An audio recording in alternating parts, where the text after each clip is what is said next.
Hey, it's Darcy McConvey, and this is the Venture and Gains podcast. The purpose of the show is to connect people to other great people, ideas, and opportunities. Everyone has less than a handful of people in their network where it seems like there's something different about them. Everything they touch seems to turn to gold. These are the podcast guests. We catch them at various stages of their career, learn from how they think, so we can connect the dots and apply it. Roslyn McLarty always knew she wanted to be an entrepreneur. The trigger to her life as an entrepreneur came, like most good ideas, from a personal pain point, a need for a sports media platform that spoke to women. Today, Roslyn is the co-founder of a rapidly growing sports media brand, The Gist, creating sports content for women, by women, and empowering underserved sports fans.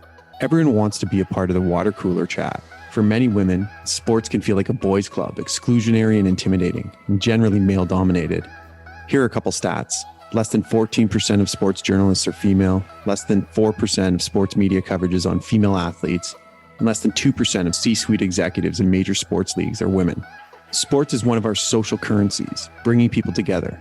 The Gist strives to make sports more inclusive, relatable, and funny, making something that can be intimidating into something fun and approachable.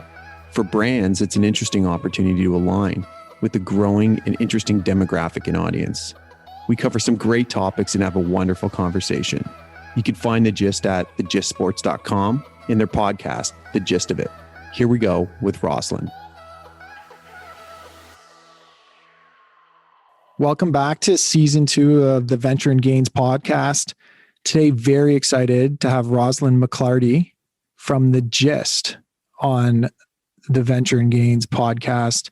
The Gist, a sports media startup, challenging the status quo of the male-dominated sports industry. I like that. I like that little tagline. It's a great start. So, Roslyn, welcome. Thanks so much for having me. It's great to be here. That's great to have you. You know, some of the feedback in season 1 was more women, and so I think you are a great fit as a entrepreneur in an industry that I think a lot of people like and doing some really great things. So yeah, it's great to have you. But before we get into it, what is going on the Gist social media pages about Tom Brady getting a little tipsy post Super Bowl celebration, or post Super Bowl in celebration, tossing the trophy and the whole bit? Love to know. Oh my gosh. Yeah, we're getting a lot of engagement on those socials right now. Yeah, it's really funny. Athletes, they're just like us, right? But rightfully, we have a lot of people kind of going off in the comments about, what, aren't we in a pandemic? What about COVID? You know, just because they're athletes, are they not subject to those rules? Which is totally fair. Yeah, it's a good point. I actually kind of thought about that too. Yeah, no masks in sight. Yeah, but at the same time, you know, I think sometimes people are critical because they're celebrating, but I think we'd all do the same thing, right? I mean, it is a huge achievement, and not something. I don't think something a lot of us were expecting at the beginning of the season, but he sure did prove us all wrong. So I can see him wanting to celebrate for sure. Yeah, he pretty much is the key to the city, no matter what city he's in now with that one, for sure. Tampa Bay. So give us a rundown of sort of the mission and the sort of ethos of The Gist, how you started it, who you started it with, and sort of what's your big ambition? Yeah, sure. So at The Gist, we create sports content, experiences, and community that are all by women and for all types of sports fans, really with the mission of leveling the playing field by empowering underserved sports fans. And really the idea for The Gist came from a personal pain point that myself and my 2 co-founders experienced. The 3 of us met in business school. We had all graduated from Queen's Commerce, and we're all working in kind of different areas of finance and consulting. I was at PwC doing my CPA at the time, and noticed in a city like Toronto that is, as you know, a major sports city, how sports are a really powerful connector and almost a social currency in our society. How, really powerful in building community and bringing people together. And there's this energy around sports, and it's part of our culture in a really special way. But also notice how for a lot of women, sports could feel like a bit of a boys' club. It could feel a little bit exclusionary. It could feel intimidating and just generally male dominated is maybe the reason why it could feel that way. And when you look kind of at the industry, less than 4% of sports coverage goes to women. Less than 14% of sports journalists are women. And so sports can feel really male in the way that they're presented and in the dynamic that kind of creates for fans and for the consumers of sports. And at the time that we noticed this and were feeling that way, there wasn't really any sports media platform out there that really spoke to us or really resonated with us. It just felt like there's this big gaping hole for a really fresh and fun and approachable, relatable female voice and perspective in the sports space. It's a great idea. And so thank you. Yeah, that's why we started the Gist, level the playing field in the industry and really to make sports more inclusive and accessible and more lighthearted and funny for someone who either is a female fan or for someone who, just feels underserved by the existing offerings and wants to be a part of the magic of sports. So when did you start it, and how have you seen sort of the tide turning away from that sort of male dominated sports coverage, if at all? Mm-hmm. Yeah. So we came up with the idea in 2017 and really got going in 2018.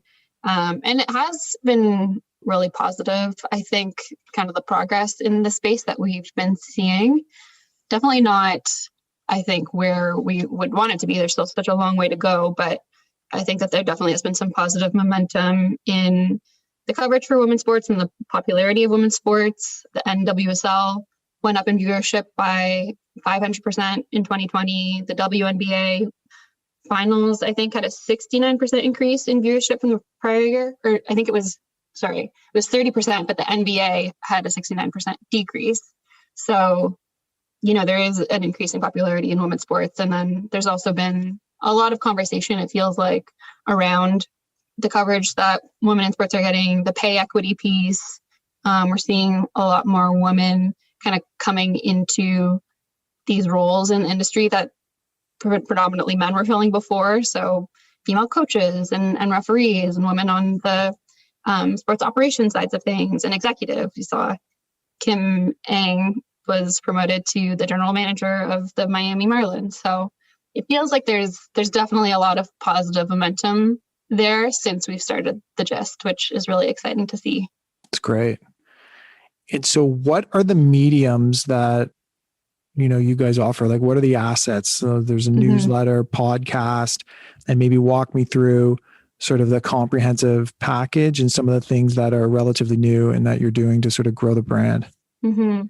Yeah. So our main channel that we engage our readers with is our 3 times weekly newsletter that gives you the gist of everything that you need to know about what's going on in sports from that really fun, refreshing female perspective. And then we have daily updates on social media. So that's Instagram, Twitter, now TikTok. We have a podcast called The Gist of It. And that one is really to dive a little bit deeper into certain topics that we aren't able to fully go into on some of those other channels, and often talk about topics that our gisters are interested in learning more about, whether it's pay equity in sports or sexism or homophobia in sports, or it can just be a really light deep dive into like the Super Bowl preview or whatever it is that's coming up. And the way that we've been expanding those things, we recently took the email newsletter from twice weekly to 3 times weekly, as well as added pop-up newsletters around major sporting events. So we'll have a daily Olympics newsletter this year, or we'll have kind of a preview of the NWHL season or the NHL season or a postseason, which is super exciting. We've also been expanding the newsletter locally as well. So you could sign up for the Canada newsletter, you could sign up for the US newsletter, or you could sign up for the LA newsletter, which would give you kind of those US stories and add the local coverage on your LA teams as well. So yeah, lots going on there. Lots going on. You're also telling me about fantasy. Is it fantasy is a big thing. I could see that being a very, historically sort of, a bunch of guys, male dominated thing, but you're giving me a little bit of perspective on how that's kind of one of the new initiatives that seems to be growing quite quickly. Yeah. Super exciting to see. We kicked off a partnership with FanDuel, and had kind of a Gister exclusive fantasy contest going on around the NFL postseason, and Super Bowl. And it was so much fun. Like, I personally had never participated in a fantasy contest before. Always something that I was really intimidated by. I was like, I don't know much about the NFL. How am I going to put together a fantasy team? But just had so much fun with, because it was a non-intimidating space, because it was run with the Gist. I'm competing against other Gisters that are also, a lot of them, new to it. And the Gist kind of provided the content that you would want to get a bit of a better picture of, like, what are the matchups, who are the key players to watch out for, just like additional information that can help you have a little bit more confidence when you're making your picks. And a lot of our Gisters, I think, felt the same way, because there's a lot of them getting in on the action, which it was cool to see a group of predominantly women competing in fantasy together. That's awesome. So yeah, it was great. Yeah, I've been kind of left out in the abyss, never being a fantasy person. And, when people get chatting about it, I'm like, what are you talking about? Like, it's cool that you're kind of, simplifying it and sort of almost like an FAQs going into it. So it makes it more approachable. It's great.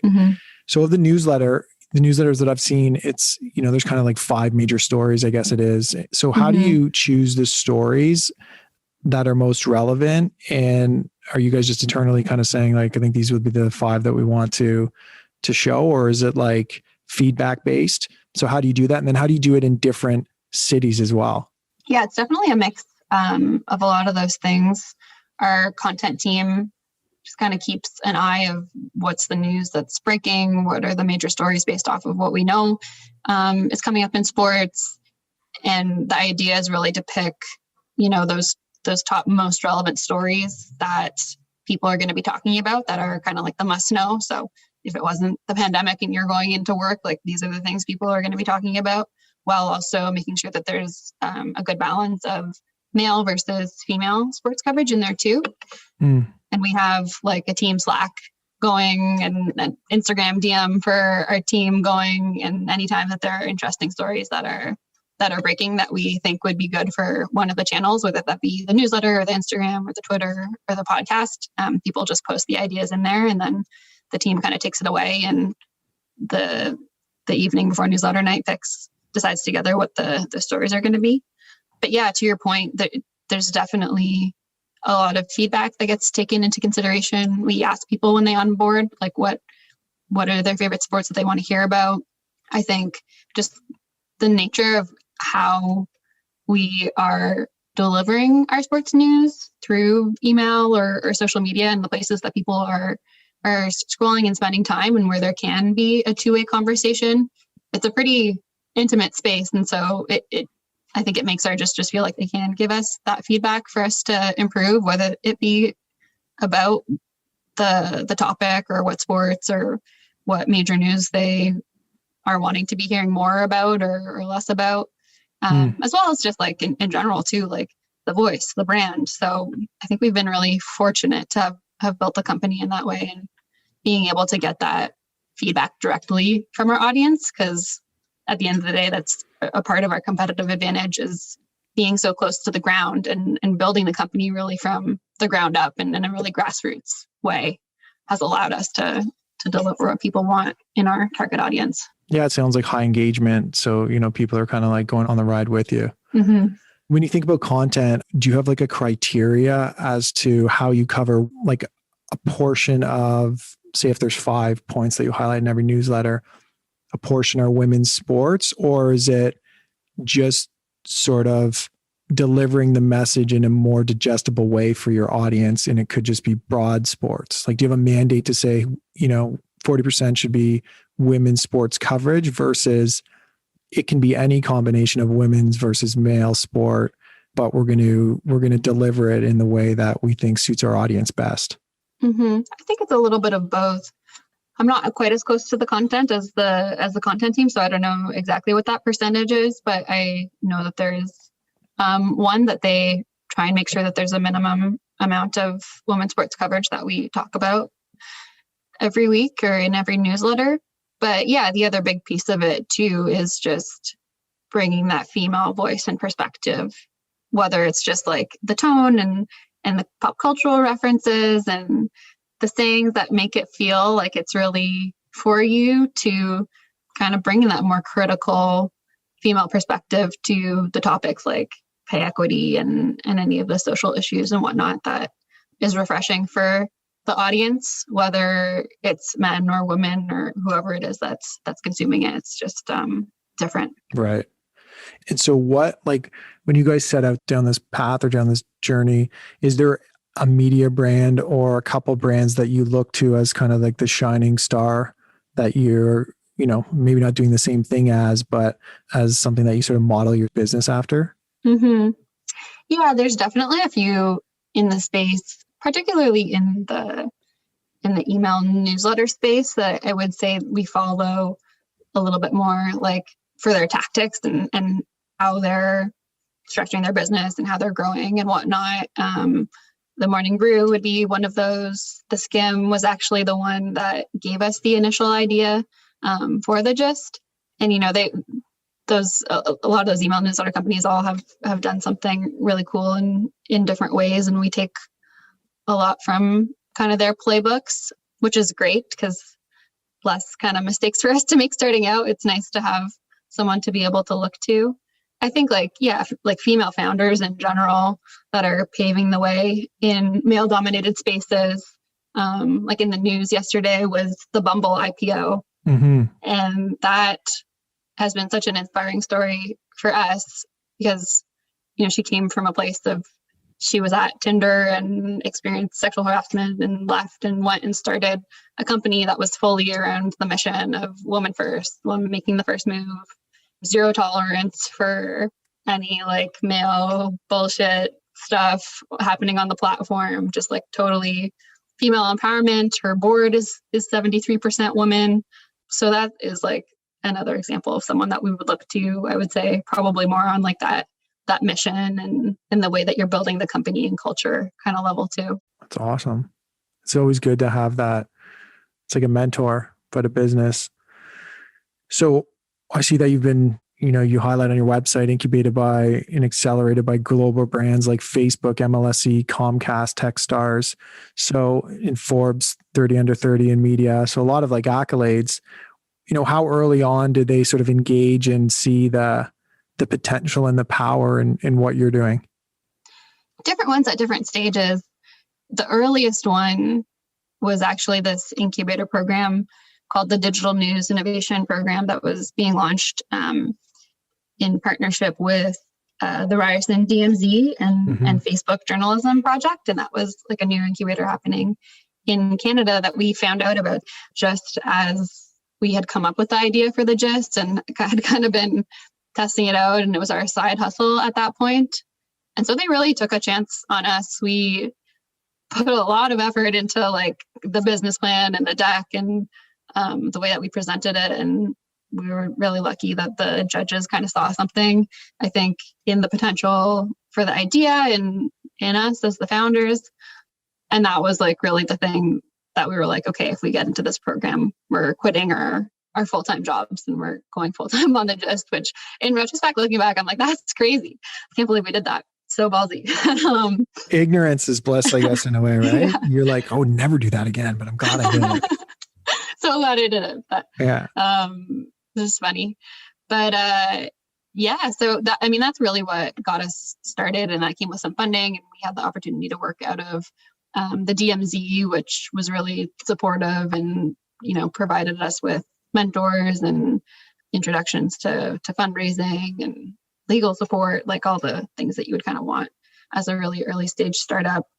And then it was towards the end of that year that we got into the MLSE Ryerson Future of Sport Lab, which we had a little bit more attraction at that point, but I think again, like still so much of it was just kind of like the idea and the potential that people saw. And that one was really amazing for kind of getting connected to the sports industry and the different players and getting introductions there that continued to be really helpful. And then the most recent one that we did was Techstars and Comcast. And I think that they definitely kind of cared about the traction too, in addition to all those other things. So it was helpful that we had some capital and been able to grow up to a certain point and show that we had something there. And that was shown by the growth and engagement of our audience.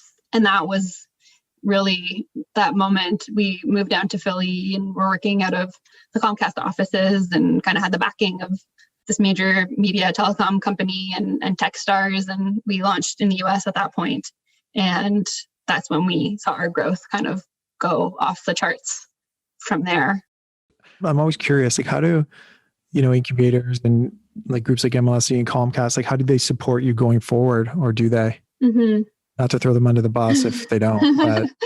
Yeah, I would say it depends on the company and really kind of like their culture of innovation and if they have one, and if the startup ecosystem is a big part of how they innovate. So for a company like Comcast, for example, like they have had a lot of interesting startup acquisitions, and the big thing that they were trying to do, and it maybe was like a little bit more conducive to some of the startups that were more B2B, but you kind of had the opportunity to try and form some kind of a partnership with them. Mm-hmm. But they did invest in us, and they do continue to stay kind of up to date on the company progress and reach out to help where they can, because they have people working full-time on that accelerator and supporting the companies that go through it and come out of it too. So yeah, they definitely continue to be helpful. On the Techstars side, I chat with our managing director like at least once a month, and he is supporting us right now in a fundraise. So very involved still. Sure, in the heat of it, right in the middle of what is this, round 2? Yeah, it's kind of like a round 2. If there was like half? There was like a 1 and 1.5, so I guess this is like a 2. Okay. Well, I heard someone say series 1A and then series 1B, so I'm like, wouldn't that just be 2? But anyways, it is what it is. So what does that look like? Like are your initial investors friends and family and sort of entities like Techstars and Comcast, or is it more traditional like seed investors, or kind of what's your approach in now this round 2.5 or 1.5, whatever? 2. Yeah. So the first round that we did really was a lot of friends and family and angel investors that we were able to connect with, in our network or through some of those different incubators and whatnot. The 1.5 was, there were some new connections that came out of Techstars that we kind of wanted to capitalize on. So raised a simple agreement for future equity at that point. And all of that stuff is converting in this second equity round. And this one is going to be with angel investors, potential for strategic investors, not as much going the institutional route. Mm-hmm. We've kind of really enjoyed having the support of our existing investors and the angels that we've had. So to the extent we can go out and find more individuals that have specific knowledge in the space and, come from any of the companies that we look up to and mentor, that we could specifically go after, or just, take additional investment from some of the existing investors that have already been really supportive and understanding of our story and just here to help as well. You want to kind of have not control, but like just not have someone else control you almost is it sounds like a little bit. Yeah, I think it can feel like when you're a startup and in this space, like venture capital is the only route available. And it's actually not. There's tons of other alternative financing options available. And yeah, it's definitely something that we have considered and looked at and been talked into at various points. But I think for us, we just really kind of want to have control of our own destiny. And with VC, it can feel like this really big pressure for growth that perhaps might make you sacrifice on other things that you want to make sure you have in the company, whether that's, your values or your culture, or making sure that you have a really sustainable business model that's working, or the product market fit is like really properly there before scaling. I think the other thing that we take into consideration is it feels like at a certain point, like there might be a bit of a misalignment with VCs. Like if they are investing in a portfolio where maybe one or two of the companies are going to make the fund and the rest of them are considered kind of failures, like we wouldn't necessarily want to be penalized or not seen as a success for building a really strong business, but just not one that's the unicorn of the group. And so, if we're 2 or 3 years from now and have the opportunity to, scale with another big media company that wants to invest or take a majority ownership of us, that could scale the Gist, and that doesn't return the adequate amount to the fund that invested in us, but it makes a lot of sense for myself and my co-founders for where we're at in our lives and what that would mean to us financially and just from a flexibility standpoint. And if there's other things we ever wanted to focus on, like family or whatever, like who knows, this is like totally hypothetical, but just like being able to have the flexibility in that moment and not feel like you have to keep growing to 1 million or nothing. You know what I mean? Yeah, for sure. Yeah. It's about the brand, right? So how do you talked about culture a couple times and just like, it seems to be a very important thing. Like, how do you create and craft that culture? I know when I've spoken to, people in the past, oftentimes like that continual lens on culture and not wavering, makes for great companies versus kind of letting the culture unfold around the business evolution. So how do you like pay attention to culture, and what are the things that you do to craft and create one that's unique to you, but also one that will be durable? Yeah, it's an interesting question, especially in the pandemic. As we've been bringing on a lot of people remotely. And so it's been really important to figure out how to have that Gist culture when we're not all in an office together. But I mean, it's definitely a culture, I would say, that is really supportive and collaborative and very united in the mission of the company. I think we're lucky in that kind of that mission really attracts people that are purpose driven and really passionate about what we're setting out to do, which I think can be really powerful for the culture. Like you just get people that are wanting to do such a good job and really strive for excellence because they believe in what we're doing. And I think, it's also one that's very entrepreneurial, and we like for people to have that mindset. Like we're definitely at the stage where we're a small startup and there's a lot of things to be done. So kind of the value of like resourcefulness and ownership over your work and having that founder mindset almost is something that I think that we have that is really important. And I think we have something really unique in that we have a team of it's pretty much all women. And so I guess I've been out of a culture that's like men and women for a while now, but the feedback that we get from our employees is that it's like incredibly supportive and empowering and inspiring, which is really amazing words to hear from people. I can imagine that feels really good being a co-founder. That would feel awesome. I was reading a McKinsey, I guess, paper, not sure what they call it, but around, more than 50% of wealth will be controlled by women sort of over the next 10 years, which is really interesting, right? So you can see how like there's this shift a little bit, deservedly so, to at least the middle.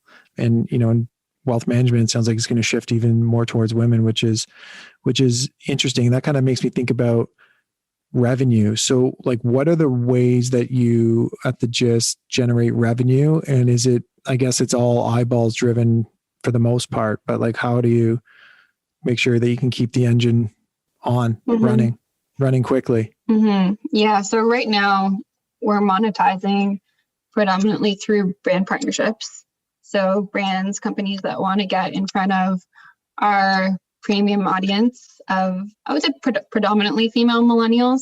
To your point, a really valuable audience and one that controls a lot of consumer spending, and also are at a point in their life where they are young enough that they are still coming up on a lot of big life decisions and events. So things like getting married, having kids, buying a home, buying furniture, like they're not necessarily super loyal to a certain brand for some of these big things yet, which is a cool opportunity for brands to come in with our audience. And then the fact that it is through the lens of sports as well presents, I think, a really interesting opportunity for teams and leagues and companies that have some kind of a sports angle to them that are looking to grow their audience with women, because they have, kind of been going with men through sports up until this point. So that just presents that opportunity to engage with a female fan or to grow their audience with women. So what's an example of like a brand partnership? I know you're talking about like a cross-channel partnership. So like what would be an example of how that might play out? Yeah, so the one that we were chatting about earlier, FanDuel, that's something where, they advertised in our newsletter, on our socials. We created custom social content with them. That was really like funny and kind of native to the platform, but that, was creating awareness for FanDuel and promoting kind of the contest, the FanDuel Just contest for them. They advertised on the podcast, and really we were, doing everything we could to drive people to their platform. So that one was, I would say, like a big win-win for both of us. They are advertising across our channels, and we have a really engaged audience that was interested in getting involved with that. So that would be an example of one. It's a good one. It's a great one. I like the lighthearted stuff too. That to me is so like, what are the trends in female sports, like around viewership across the board? Like it's often brought up, and you brought it up a couple of times, is the pay gap between male and female sports. Like it's a bit chicken and egg, right? Like, you can't really bridge that pay gap without big sponsorship dollars and big, media right deals on TV and stuff. So how is it trending right now? Yeah, it's a big topic of discussion. And yeah, to your point, I think it is definitely one where we do need a really big investment in the women's game. It's interesting because 84% of sports fans say that they are interested in watching women's sports, and actually 51% of those people are men. But we need some investment in the women's game to be able for it to be as big of a business as the men's game is.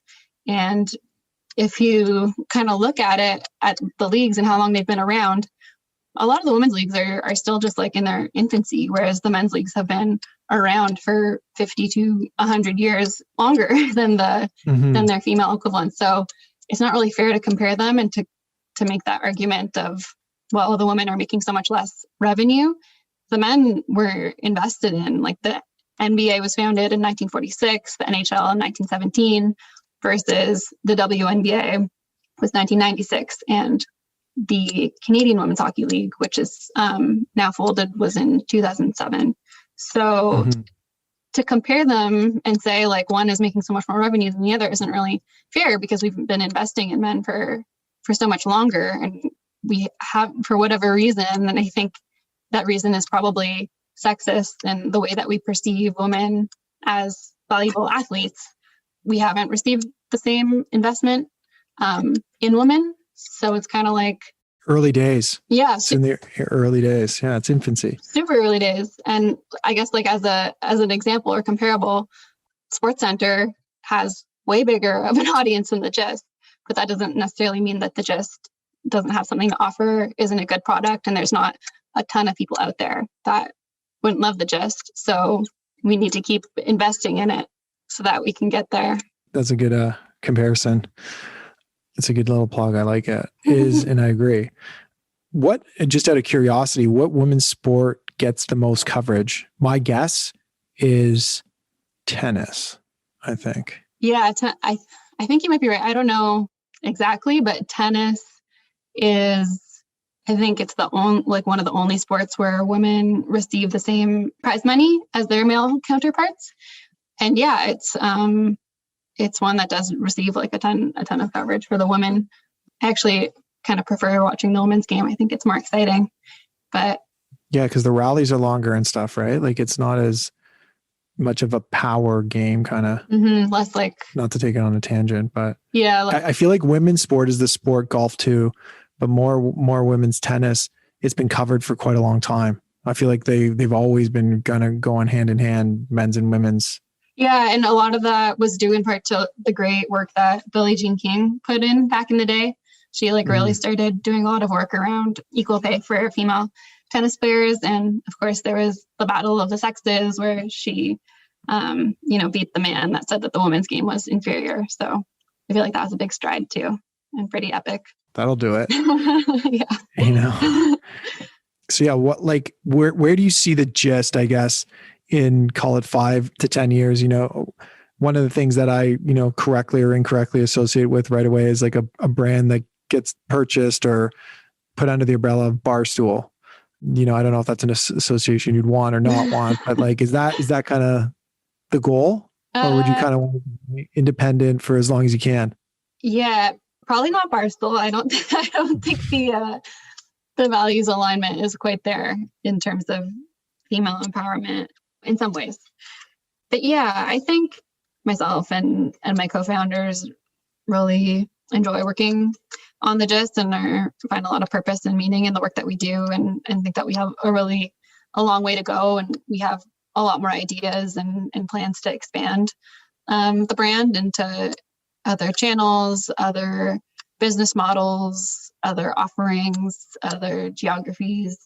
It feels like there's a ton of room for growth there. So we don't necessarily have our hearts set on any kind of outcome or anything like that. But I think if we found kind of the right partner and someone that aligned with our values and wanted to come along on that mission with us of leveling the playing field and was really dedicated to serving our market, it's definitely something that we would be open to, at a certain point. Yeah.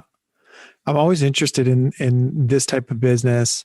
Just like what's an example of, a sports media company? We talked about Barstool and they seem to be into everything, but where they went into a business outline that was related or unrelated and just did it exceptionally well. When you're thinking about sort of other channels or other things that you might do in the future, like, do you have any examples of things like that where they just plugged into something else and it was a massive revenue generator for them?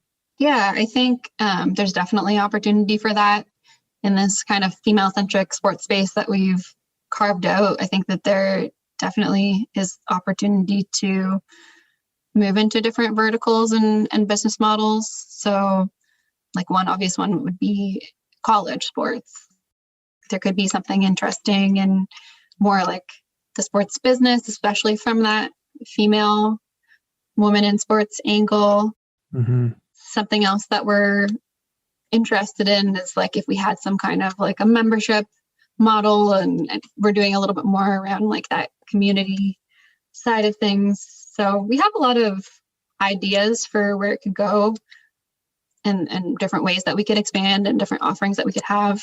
But I think at the end of the day, we're kind of in the phase where we're just listening to our gestures about what they want and how we can add value to them. And we'll test things out and see if it hits as you do as a startup, just kind of put it out there and see what's working and we'll go from there. So no heart set on one exact thing. Yeah, that's good. Stay resilient and be flexible. Mm-hmm. If you wouldn't be leading the Gist, would you still be a CPA right now? That's a good question, actually. I mean, I would still be a CPA. They can't take that away from me. Yeah, fair. But, so an accountant of some sort, tax or something. I don't know. It's not maybe as exciting, but from my seat, maybe a little less exciting. Yeah, it's so hard to say now because I've just been so lucky to be able to do something that is so dynamic and where I can learn so much. So it's hard to imagine like really staying purely in that realm. One day you're going to be a Queen's Commerce, like incubator mentor. Maybe you are already, Yeah. right? They're going to be like, look at this grad. See, we built this entrepreneur. I could see that coming. Maybe. I think like at some point I was always going to be an entrepreneur. Like I think I always had that in me a little bit. It was just a matter of when. So maybe I would have stayed at CPA for a bit longer, but eventually I feel like I wanted to try my hand at running a business. Sounds like you're doing a great job of it. So it's been a great conversation. Is there anything that you want to point out maybe that we haven't talked about, or, where people could find you, but beyond that, even like something that is important for people to know about what you're doing and why you're doing it, and something that we haven't covered? Okay, I guess first things first, if people wanted to find us, we're at thejustsports.com or on Instagram at we're in the process of changing our Instagram handle from at thejustnews.ca to at thejustca. So one of those, or at thejustUSA on the US side. But yeah, in terms of like something that people should know about the Just, I don't know, just, that we would love to have anyone and everyone join our community. Doesn't matter if you're a woman as much as it's a female voice and perspective. Really, the brand was created for anyone that felt underserved by existing sports media and offerings out there. So if you're a guy, if you're just someone who hasn't felt represented in traditional sports, the Just is for you, and everyone is welcome in our community. That's awesome. I can see the day soon when we're all back in the office. And, I think you highlighted the water cooler talk that people feel like they just can't engage in. And then now they've been listening to the Gist, and someone chimes in with a super informative sports point, and people just look at them, where did that come from? It's all because of the Gist. We actually get a lot of testimonials like that. Like someone will be like, oh my gosh, my partner was so surprised when I jumped into the conversation with all the stuff that I knew, which is always really fun to hear about. That's great. That's the best part. That's so good. It means you're having a big impact and you're helping people, which is so cool. So, well, listen, wish you luck. I know you're in fundraising mode too, which also takes up time. So good luck with that. I think it's a great idea, great concept. And so, wish you all the best. And it's been a pleasure speaking with you. Yeah, this has been so much fun. Thanks so much for having me, and hope to hear more women on the podcast in the future too. We've got a few more lined up. Excellent. So thanks so much. Awesome. Thank you. Take care. Your time is valuable. So thanks for joining us for this episode of Venture and Gains, where we connect great people, ideas, and opportunities. It's this idea of net weaving versus networking. Stay healthy.